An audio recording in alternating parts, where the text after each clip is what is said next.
Welcome. In this video, I'll show you how to enable regional pricing in Roblox. Alright, if you found this video helpful, please leave a like and subscribe to the channel for more such tutorials.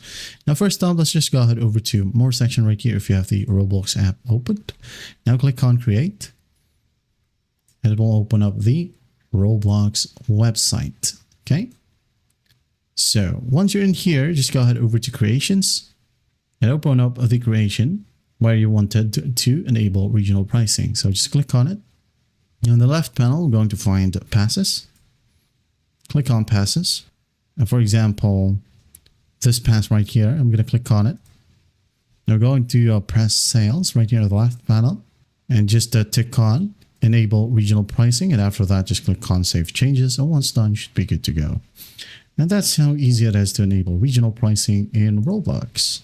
You can also click the visibility right here, click on view all, and here are all the updated regional prices for every country.